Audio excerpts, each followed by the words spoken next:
माता दी। कैसे करें नवरात्रि में घट स्थापना, कैसे सजाए माता की चौकी। मैं पंडित विपुल कृष्ण जी महाराज बड़गुंदा वाले हमारे चैनल विपुल पुष्प पर आपके सामने उपस्थित हो। जय माता दी। प्यारे भक्तों, नवरात्रि की शुरुआत घट स्थापना से होती है, अर्थात कलश की स्थापना से होती है। कलश में जब हम कलश की स्थापना करते हैं तो उसमें सभी देवी देवता, सभी नदियाँ, सभी नाग, गंधर्व, किन्नर आदि सभी उसमें विराजित हो जाते हैं। और माता के पूजन में कलश स्थापना का बहुत महत्व है। तो कैसे करना है हमें घट स्थापना और कैसे करना है माता जी की स्थापना और पूजन।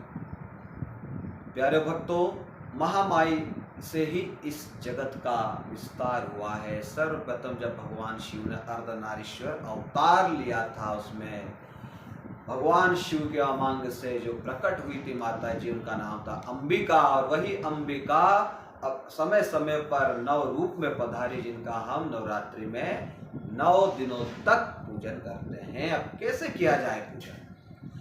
प्यारे भक्तों, इस जिज्ञासा के साथ मैं आपके सामने उपस्थित हुआ। सबसे पहले ध्यान रखें, माता का मुख किस दिशा में होना चाहिए। जब आप घर में माता जी की मूर्ति लाते हैं, घट स्थापना करते हैं, तो माता का मुख पूर्व दिशा की ओर होना चाहिए और आपका मुख पश्चिम दिशा की ओर होना चाहिए। पूर्व दिशा में जब माता का मुख होता है तो एक चेतना जागृत होती है, एक ऊर्जा जागृत होती है, जो 9 दिनों तक आध्यात्मिक ऊर्जा आपके घर में सुख समृद्धि बरसाती है। माता जी का मुख पूर्व की दिशा की ओर करना है। सबसे पहले एक चौकी ले, चौकी पर सुंदर सा लाल कपड़ा बिछाए, लाल कपड़े पर चावल से बढ़िया सा स्वास्तिक बनाए। उस स्वास्तिक के ऊपर माता जी को विराजमान करे। आवाहयामि स्थापयामि। उसके पश्चात माता जी के बाएं हाथ की ओर अर्थात उत्तर दिशा की ओर आपको घट स्थापना करनी है, कलश की स्थापना करनी है। कलश में क्या क्या रखना है। कलश में एक सुपारी डालें, कलश में जो जल भरते हैं उसमें गंगा जल डालें, कलश में सिक्का डालें, कलश में कुमकुम डालें, कलश में इत्र डालें, कलश में पंचरत्न डालें और सुंदर से कलश में स्वास्तिक बनाए, उसमें आम के 5 पत्ते लगाए और श्रीफल रखें। श्रीफल को लाल कपड़े से लपेटकर उसके ऊपर मोली बांधकर बढ़िया सा सुंदर कलश माता जी के बाईं ओर अर्थात उत्तर दिशा की ओर कलश स्थापना करनी है और कलश के नीचे गेहूं की ढेरी लगाए, उसके ऊपर कलश रखना है। ये तो भी कलश स्थापना।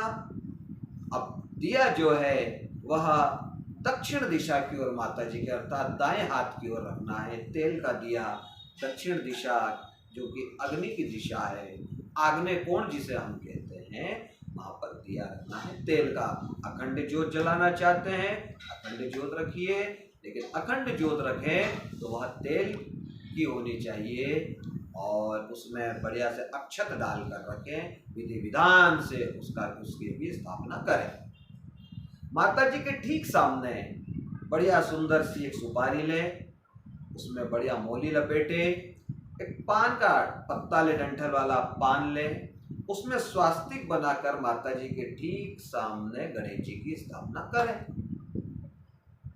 अब बारी आती है जुआरे बोने की। उसकी भी एक बड़ी सुंदर विधि है। जब भी आप माता जी के समक्ष ज्वारा बोना चाहते हैं, कलश के पास में ज्वारा बोना चाहते हैं, तो उसकी बड़ी सुंदर विधि है। जो भी पात्र में आप ज्वारा बो रहे हैं, सबसे पहले उसमें एक सुंदर सी बढ़िया सी महीन बारीक कणों वाली काली मिट्टी लें। फिर उसमें गेहूं के बीज सभी ओर फैलाते हुए बो दें। उसके ऊपर फिर काली मिट्टी डालें। फिर जो है आपको पुनः गेहूं के बीज लेने हैं और वह वापस उड़ाने हैं उसके ऊपर। फिर उसके ऊपर काली मिट्टी डालना है, फिर जौ के दाने लेने हैं, वह जौ के दाने जो है वह भी उस पात्र के ऊपर बुरकाने हैं, फिर उसके ऊपर वापस मिट्टी डालना है और आखिर में जल का छिड़काव करना है।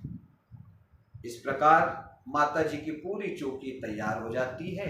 सर्वप्रथम गणेश पूजन करना है, फिर कलश पूजन करना है, दीपक पूजन करना है, फिर विधि विधान से महामाई का पूजन करना है, विधि विधान से महामाई की आरती करना है और विधि विधान से माता जी का आशीर्वाद प्राप्त करना है।